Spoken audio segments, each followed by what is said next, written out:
ଆପଣ police officer ମୁଁ ପୁଣି ଆପଣଙ୍କୁ ଭାଷା ଶିଖେଇବି ଭାବୁଛି ଆଇନ କାନୁନ ବିଷୟରେ ଶିଖେଇବି। କୋଉଠି ଲେଖା ହେଇଛି ଆପଣ ଗୋଟେ ଲୋକ ଘରୁ ଉଠେଇ ଆଣି ଥାନାରେ ବାଡ଼େଇବେ? ଖାଲି ବାଡ଼ି ନାହାନ୍ତି ଆଜ୍ଞା, ଇଏ ମ୍ୟାଡ଼ାମ ମୋ ବାପାକୁ ଏମିତି ଘରେ ବାଡ଼ିଛନ୍ତି ତାଙ୍କ ଗୋଡ଼ ହାତ ସବୁ ଦରବରା କରିଦେଇଛନ୍ତି, ମୁଣ୍ଡ ଫାଟି ଯାଇଛି, ପାଟ ନାକୁ ରକ୍ତ ବାହାରୁଛି। କ୍ରିମିନାଲ ପାଖରୁ ସତ କଥା ଆଦାୟ କରିବା ପାଇଁ ସେଇଟା ହେଉଛି ଗୋଟାଏ ବାଟ। କୋଉଠି ଲେଖା ହେଇଛି? କ'ଣ ସେ ଲୋକ କ୍ରିମିନାଲ ବୋଲି ଆପଣ କେମିତି ଜାଣିଲେ? ଆରେ ଜାଣିବାକୁ ତ ପିଟୁଥାନି। କୋଉଠି ଲେଖା ହେଇଛି? ତୁ ଶହେ ଜୀବନ ଆମେ ଦେଖିବୁ ତୋ ଗୋଡ଼ ହାତ ଭାଙ୍ଗିବି। ଦେଖନ୍ତୁ ମ୍ୟାଡ଼ାମ, ମୁଁ ଜଣେ ସାମ୍ବାଦିକ, ମୋତେ ଉପଯୁକ୍ତ ବ୍ୟବହାର କରନ୍ତୁ। କେବଳ ଯେତିକି କଥା ପଚାରୁଛି ସେତିକି କଥା କୁହନ୍ତୁ। କରିବାକୁ ବାଧ୍ୟନୁ। କୋଉଠି ଲେଖା ହେଇଛି?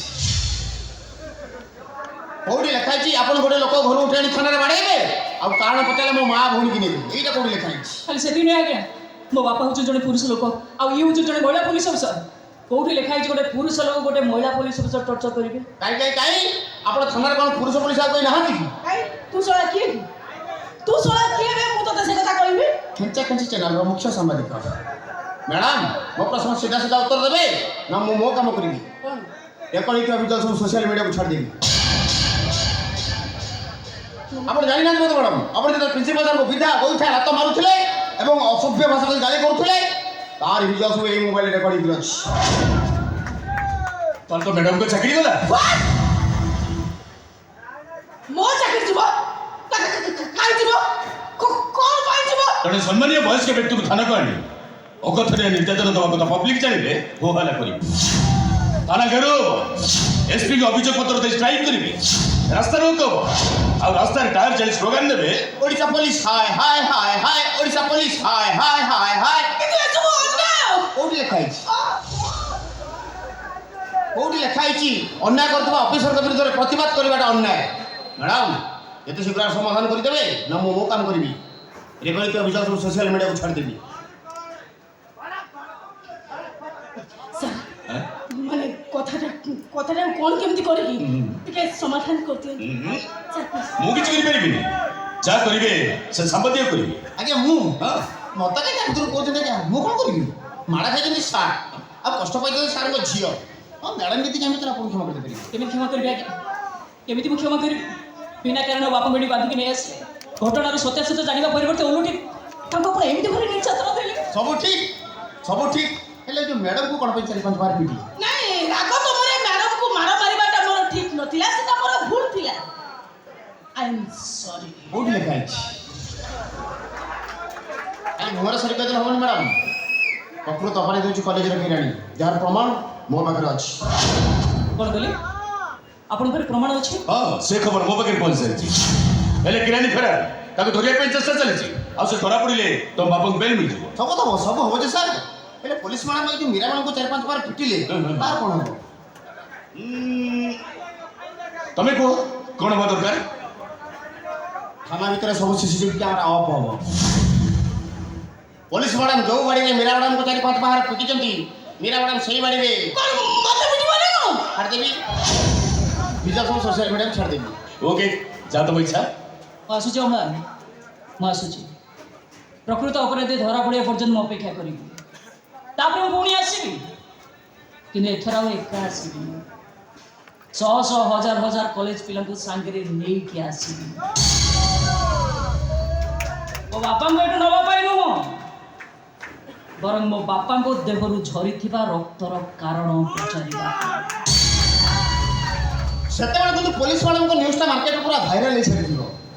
ଆସୁଛି ଖେଞ୍ଚା ଚ୍ୟାନେଲର ମୁଖ୍ୟ ସାମ୍ବାଦିକ। ଆସନ୍ତୁ ମ୍ୟାଡ଼ାମ, ମୋ ସାଙ୍ଗରେ ଆସନ୍ତୁ।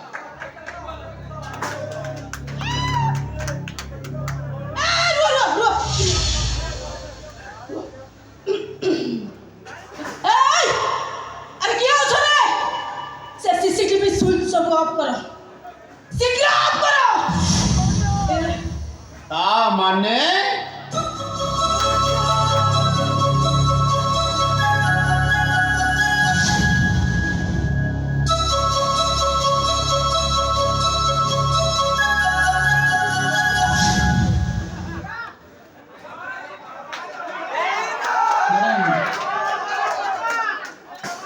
बटन गोटे दुटा खंडे खोली दियंतु। Shirt button खोलंतु।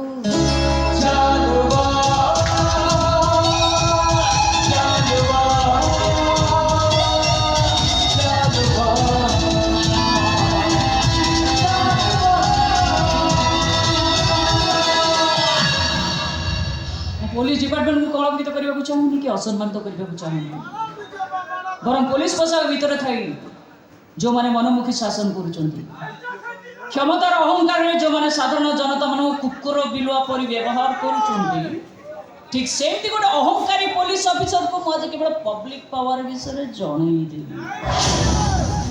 Damayanti madam, police madam ବି ଆପଣଙ୍କୁ ବିନା ଦୋଷରେ ବାଡ଼େଇଛନ୍ତି, ବୁଝନ୍ତୁ।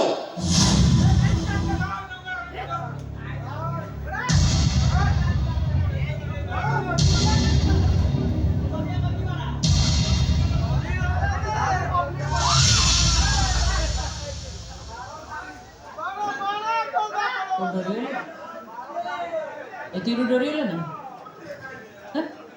ଦେଖ ଆପଣଙ୍କ ପୋଲିସ ପଣିଆ ଆଉ ଶତାଧିକ ଆପଣଙ୍କ ମଣିଷ ପଣିଆ। ଛି ଥୁ।